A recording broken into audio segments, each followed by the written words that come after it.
Sumainyo ang Panginoon. At sumaiyo rin. Ang mabuting balita ng Panginoon ayon kay San Mateo. Papuri sa iyo, Panginoon. Noong panahong iyon, sinabi ni Jesus sa kanyang mga alagad ang talinghagang ito. Ang paghahari ng Diyos ay katulad nito.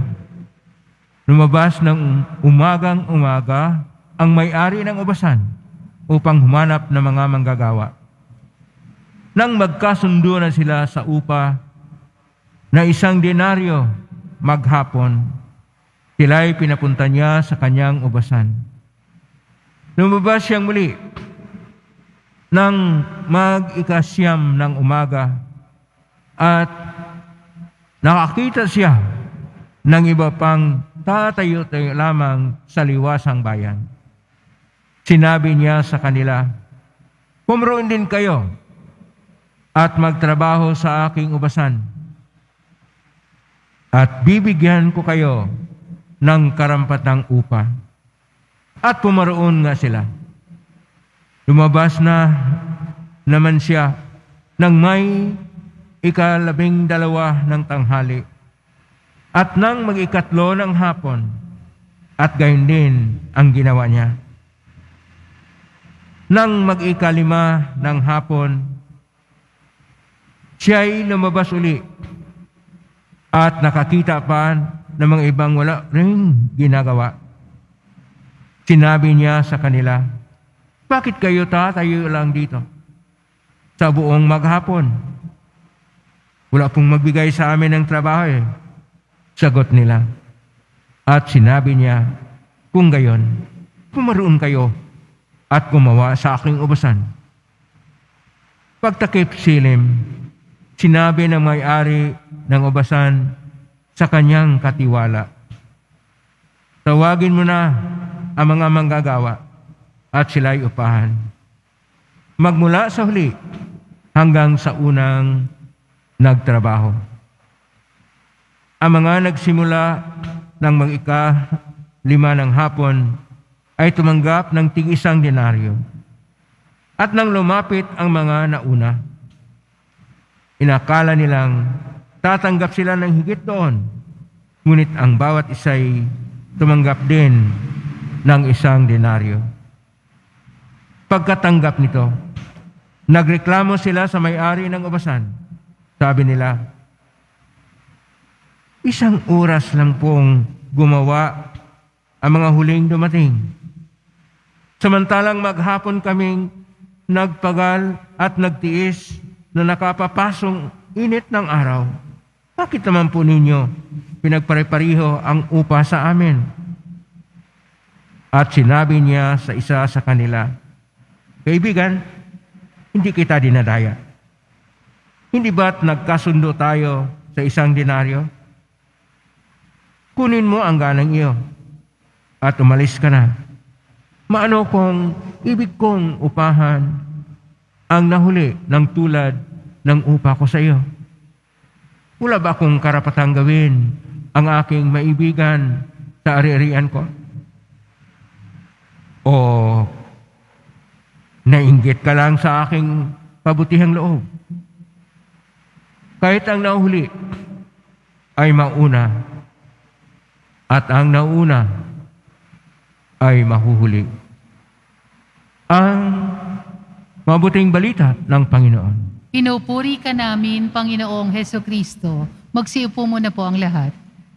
Isang mapagpalang araw po sa inyong lahat. Purihin po natin ang ating pong Jesus Nazareno. Narito tayo sa 25 na linggo ng panahon sa taon na upang tayo ay magdiriwang ng banal na misa, magpasalamat sa ating pong Jesus Nazareno at manalangin sa Kanya ng mga kinakailangan nating kaloob sa buhay.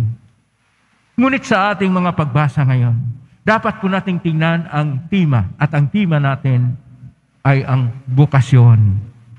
Ano po yung bokasyon? Bokasyon ay mula sa salitang Latin, vocare, pagtawag. Tinatawag tayo ng ating Panginoon. Ngayong linggo ay linggo ng mga manlalayag, mga seaman, at mga migrante yung mga nagpunta sa ibang bansa na mga Pilipino upang isuporta ang pamilya dito sa Pilipinas sapagkat walang ginagawa ang pamalaan na iangat ang bawat Pilipino sa kanilang kalagayan. Kaya tayo na mismo na mga Pinoy ang gumawa ng paraan.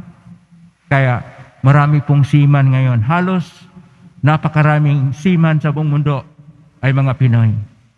At ang mga migrante, lahat po sila, migrante at ang mga seaman, umabot na po ng 10 million.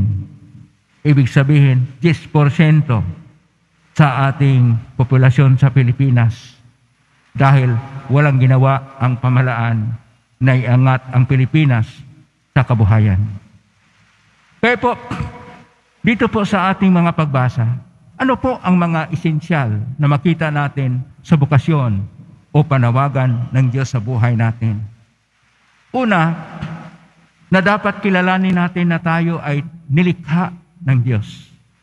Kaya ang unang kailangan natin, ayon pa sa aklat ni Propeta Isaias, Kapitulo 55, verso 6 hanggang 9, sinasabi, hanapin ang Panginoong Diyos, samantalang siya'y makikita pa.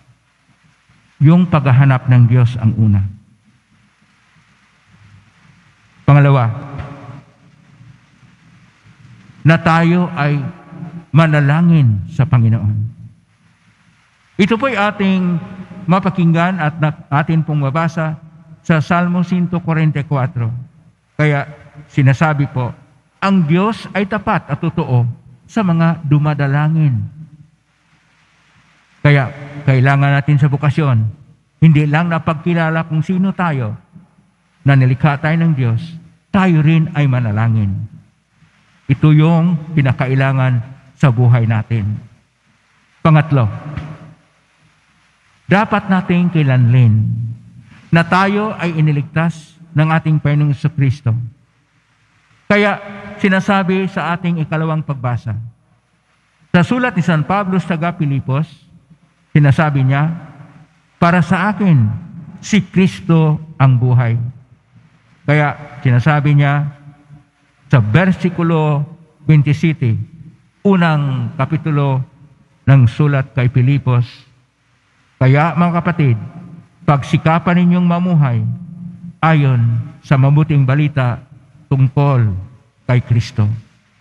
Ito yung pangatlo na kailangan na ating kilanlin na tayo iniligtas ng ating Poong Hesus Nazareno.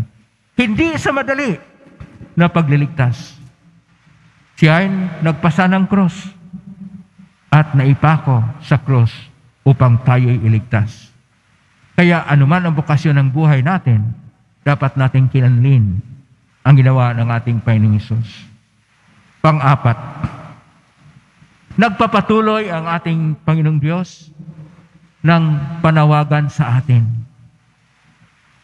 Sa atin pong Ebanghelyo ngayon ni San Mateo, Kapitulo 20, verso 1 hanggang 16, nagpapatuloy ang ating Panginoon na manawagan na tumatalima tayo sa kanyang kalooban.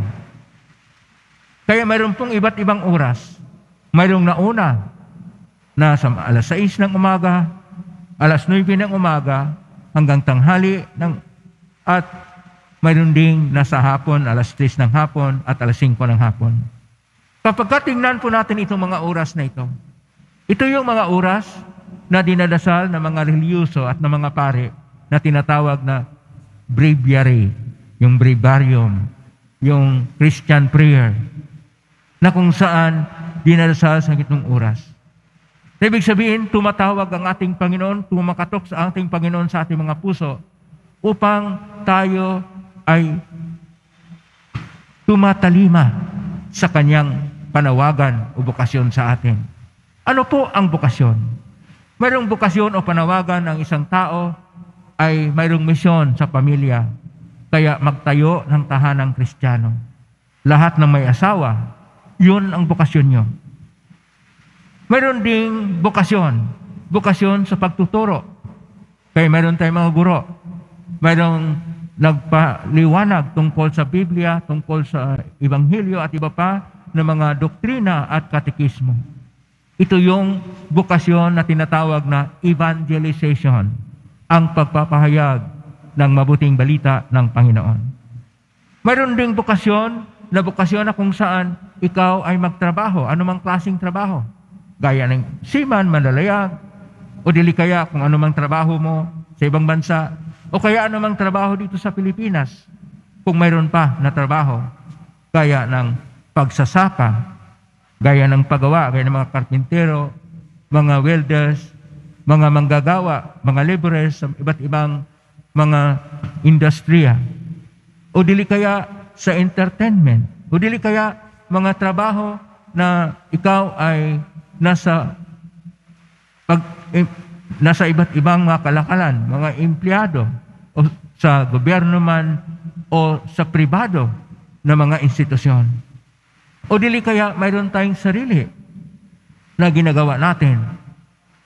O dili kaya ikaw ay papasok sa buhay reliyoso, maging hermano, maging pare, maging madre, maging misyonero at misyonera. O dili kaya maging pare na daisisano. Lahat ng ito ay tinatawag na bukasyon. Ang kailangan lang po natin ay maging matapat tayo sa ating bukasyon sa buhay. At kung ikaw ay nagkaroon ng bukasyon na ikaw lang mag-isa sa buhay, o dili kaya ikaw ay mayroong pamilya, o ikaw ay mamuhay na reliyoso, dili kaya na maging pare, o dili kaya maging isang tagapaglingkod sa reliyon o simbahan, ang sinasabi ng Panginoon, maging matapat tayo sa ating bukasyon sa buhay. Sapagkat ang bukasyon ay ating misyon. Kapag hindi po tayo matapat sa ating bukasyon at hindi po tayo matapat sa ating misyon, tayo'y mananagot sa ating Panginoon. Sapagkat bawat isa po sa atin ay dapat po nating kilanlin na mauna man o mahuli, nariyan pa rin ang Diyos na tumatawag sa atin. At ang kanyang ibigay, ano po? Walang iba kundi ang langit. Kaya nga, nauna ka man, parehas na langit. Kung ikaw may nahuli, parehas na langit ang ibigay ng Panginoon. Kapag tayo'y maging matapat, kaya lang mayroong iba na laging mareklamo. Sabi nila, ang tagal naming nagpapagal at sa hirap at sakripisyo. Dapat nating tingnan na ang sakripisyo ay bahagi ng ating pagsabuhay ng ating bukasyon. Ano ang saysay ng ating bukasyon kapag hindi tayo handang magsakripisyo, kapag hindi tayo handang tatanggap ng paghihirap, kapag tayo easy-easy lang sa buhay? Kaya mayroong mga bisyo nga sa ating kapaligiran kasi gusto nila instant money. At mayroong mga sumasali sa politika sapagkat kung instant money yung mga bisyo, lalo na ang pampolitika, napakalaking makamal mo na kayamanan. Kaya ganon ang nangyari. May mga kurakot, may mga nanglalamang, may mga taong hindi tumitingin sa kabutihan ng kapwa sapagkat hindi sinasabuhay ang bukasyon. Kailangan nating isabuhay ang tunay natin na isabuhay na bukasyon sa buhay. Upang ang Diyos ay ating mapaglingkuran. Upang ang ating Diyos ay ating mahalin ng tunay. Sapagkat una sa lahat, minahal tayo ng tunay ng Diyos hanggang siya'y magbuwis ng kanyang buhay na kabayubay sa krus.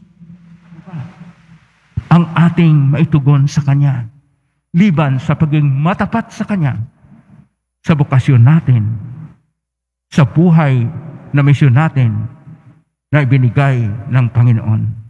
Ano man ang ating misyon sa buhay, ito ay para sa Panginoon, upang ang Diyos ay siyang pumapanginoon ng ating mga puso. Amen? Purihin ang Diyos.